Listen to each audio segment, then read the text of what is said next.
Doctor Ashok Kumar Mishra के इस channel में सभी दर्शकों का हार्दिक अभिनंदन। आज हम एक भौतिकवादी परिवेश में रह रहे हैं, जहां सभी मनुष्यों की अनंत इच्छाएं हैं। वह इस संसार के समस्त सुख साधनों को प्राप्त करना चाहता है, खुश रहना चाहता है। वह चाहता है कि उसकी समस्त मनोवांछित इच्छाएं पूर्ण हो। इसके लिए वह विविध प्रकार के प्रयास करता है, कर्म करता है, मंदिर जाता है, भगवान से प्रार्थना करता है। जो भी उसके वश में होता है, वो उन तमाम कार्यों को करने का प्रयास करता है। लेकिन कई बार उसे स्वयं अनुभव होता है कि उसके तमाम प्रयासों के बाद भी उसकी मनोवांछित इच्छाएं पूरी नहीं हो रही हैं। उसे जीवन में वो फल प्राप्त नहीं हो रहा जिस प्रकार से वह उसकी कामना कर रहा है, या जिस हेतु वो अपने कर्म कर रहा है। आज हम इस वीडियो में इसी विषय पर चर्चा करेंगे कि किस तरह से हम जीवन में आगे बढ़ने के लिए, अपनी मनोवांछित इच्छाएं पूर्ण करने के लिए इष्ट देव को अगर प्रसन्न कर लेते हैं तो शायद हमारा मार्ग आसान हो जाता है। हमें वह चीज़ें आसानी से प्राप्त होने लगती हैं जिनकी हम कामनाएं करने लगते हैं। प्रश्न उठता है कि इष्ट देव कौन है। कई बार हम एक परिवार में कुल देवता की पूजा करते हैं। कभी कभी लगता है कि कुल देवता ही हमारी इष्ट देव हैं। कुल देवता और इष्ट देव में फ़र्क ये है कि कुल देवता वो होते हैं जिसकी समस्त कुल पूजा करता है, यानी आपका कुटुंब, आपके परिवार के सभी सदस्य पीढ़ी दर पीढ़ी से जिस देवता की पूजा करते आ रहे हैं, वह आपके कुल देवता हुए। इष्ट देव वह हुए जो विशिष्ट रूप से आप जिनकी पूजा करते हैं। यानी इष्ट देव किसी व्यक्ति के भिन्न हो सकते हैं और कुल देवता सभी परिवार के सदस्यों के एक हो सकते हैं। यह भी हो सकता है कि कुल देवता ही आपके इष्ट देव हों, और यह भी संभव है कि आपके इष्ट देव जो है वो भिन्न हो। अब प्रश्न ये उठता है कि हम कुल देवता, इष्ट देव को किस प्रकार से पहचान सकते हैं, या हमारे इष्ट देव कौन हैं, इस बात को हम किस प्रकार से जान सकते हैं, महसूस कर सकते हैं, अनुभव कर सकते हैं। आज इस वीडियो में मैं आपको इन्हीं प्रश्नों के उत्तर देने जा रहा हूं। अगर आपने अभी तक हमारा ये चैनल सब्सक्राइब नहीं किया है तो कृपया इसे सब्सक्राइब करें, लाइक करें, शेयर करें। और अगर आपकी कोई शंका होती है या आप कुछ अन्य बात पूछना चाहते हैं तो कमेंट बॉक्स में लिखकर पूछ सकते हैं। जैसा कि मैंने आपको अभी बताया कि कुल देवता समस्त कुल के होते हैं और इष्ट देव किसी व्यक्ति विशेष के हो सकते हैं। अब कोई व्यक्ति ये जानना चाहता है कि उसके इष्ट देव कौन हैं, तो उसको इस बात का पता लगाना आसान है। इष्ट देव वास्तव में व्यक्ति के पूर्व जन्म के संस्कारों और कार्यों से जुड़े होते हैं। वो आत्मा से जुड़े होते हैं। कई बार किसी व्यक्ति विशेष का मन किसी देवी देवता की पूजा में विशिष्ट रूप से आकर्षित होता है। उसे भगवान शिव की पूजा सर्वाधिक प्रिय हो सकती है, भगवान हनुमान की पूजा प्रिय हो सकती है, किसी देवी की पूजा प्रिय हो सकती है। अगर ऐसा है कि किसी देवता में उसका मन अधिक रमता है, स्वतः उसका मन उस ओर आकर्षित है, तो इसका आशय ये हुआ कि वही उसके इष्ट देव हैं और वह उन्हीं की पूजा निरंतर और प्रभावशाली ढंग से विधि विधान से अगर करते रहते हैं तो उनकी मनोवांछित कामनाएं पूर्ण होती हैं। ये तो जन्म से जुड़ी हुई प्रेरणा हुई। लेकिन कई बार क्या होता है कि हमें इस बात का बोध नहीं होता, हम ये जानने की कोशिश ही नहीं करते कि हमारा मन किस विशेष देवता की तरफ जा रहा है, और हम जहाँ रहते हैं या जो हमारा आसपास का परिवेश है उससे भी कई बार हम प्रभावित होते हैं।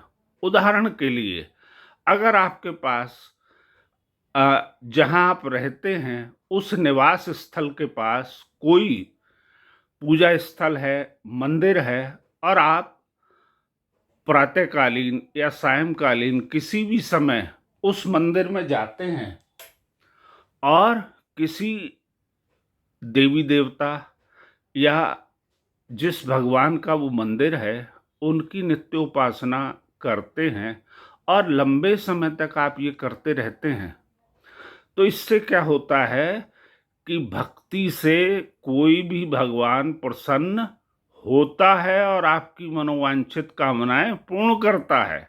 यानी वो आत्मा से या पूर्व जन्म के संस्कारों से भले ही आपसे उस तरह से इष्ट देव के रूप में ना जुड़े हों, लेकिन निरंतर पूजा करके आपने उन्हें इष्ट देव का स्थान अपने जीवन में दे दिया।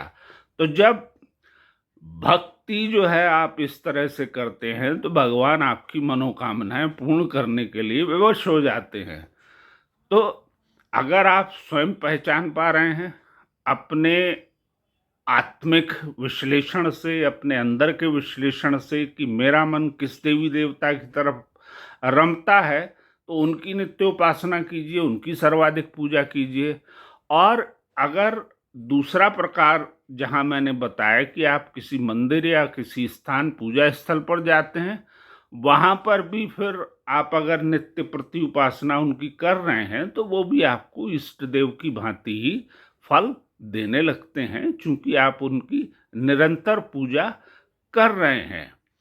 इन दोनों स्थितियों से भी अगर आपको ये बोध नहीं होता कि आपके इष्ट देव कौन है, यानी ना कभी आपने मन से ही जानने की कोशिश की, ना किसी मंदिर में गए, ना किसी की नित्य उपासना कर रहे हैं, पता चला कि इस वीडियो को देखने के बाद आपके मन में प्रश्न उत्पन्न हुआ कि मैं किस देवी देवता की आराधना करूं जिससे मेरे जीवन में प्रगति हो, तरक्की हो, उन्नति हो, मुझे सभी इच्छाएं मेरी पूर्ण हो। तो उसके लिए फिर तीसरा उपाय होता है कुंडली। यानी कुंडली में भी पूर्व जन्म के संस्कारों से संबंधित भाव होते हैं, जिनके आधार पर विश्लेषण करके ये पता लगाया जा सकता है कि किस राशि की आपकी कुंडली है और वहाँ पर आपके जो इष्ट देव हैं वो कौन है। लेकिन कई बार हमें कुंडली भी नहीं है, तो हम अगर दिन याद है तो उस दिन के आधार पर, राशि के आधार पर भी इष्ट देव की गणना हो जाती है। और अगर हमें दिन भी याद नहीं है, केवल माह याद है, तो माह के आधार पर भी उस देवता की गणना या निर्धारण हम कर सकते हैं जो हमारे इष्ट देव हैं। तो इस तरह से अगर हम इष्ट देव की पूजा करते हैं तो वो अधिक फलदायी होती है, और इस प्रकार हम अपने इष्ट देव का ज्ञान कर सकते हैं। लेकिन यहाँ पर एक बात और उल्लेखनीय है कि जिस प्रकार से कोई बालक के मन में कोई इच्छा होती है, वो कोई वस्तु प्राप्त करना चाहता है, तो परिवार में अगर वो अपने पिता से कहता है तो वो उसको सबसे पहले प्रयास करके वो वस्तु दिलाने की भरसक कोशिश करेंगे और वो उसको दिलवा भी देते हैं। लेकिन परिवार के दूसरे सदस्य, वो हो सकता है आपके चाचा हों, ताऊ हों, कोई भी और निकट संबंधी हो, वो शायद उतना ध्यान नहीं देंगे। लेकिन पिता से अगर आप कहते हैं, माता से अगर आप कहते हैं, तो वो आपकी इच्छा पूर्ण करने का अपने स्तर से भरपूर प्रयास करेंगे। तो यही स्थिति इष्ट देव और अन्य देवी देवताओं की है। जब आप अन्य देवी देवताओं से कामनाएं करते हैं तो उनकी अपेक्षा इष्ट देव जिनकी जिम्मेदारी आपके प्रति अधिक है, वो अधिक शीघ्रता से आपकी मनोवांछित इच्छाएं पूर्ण करने के लिए आपकी जो कामनाएं हैं उनको पूर्ण करने के लिए आशीर्वाद देंगे और आप जीवन में प्रगति करेंगे। लेकिन इसके साथ ही एक प्रक्रिया होती है कि सबसे पहले जिस प्रकार हम किसी कार्यालय में जाते हैं तो एक अधिकारी होता है, फिर उससे उच्च अधिकारी होता है, फिर उससे उच्च अधिकारी होता है। लेकिन अगर आपको कोई प्रार्थना पत्र देना है तो आप थ्रू प्रॉपर चैनल जाते हैं, यानी जो सबसे नीचे का अधिकारी है वहां से एप्लीकेशन चलते हुए ऊपर जाती है। तो ऐसी स्थिति में पितरों का प्रसन्न होना बहुत आवश्यक है।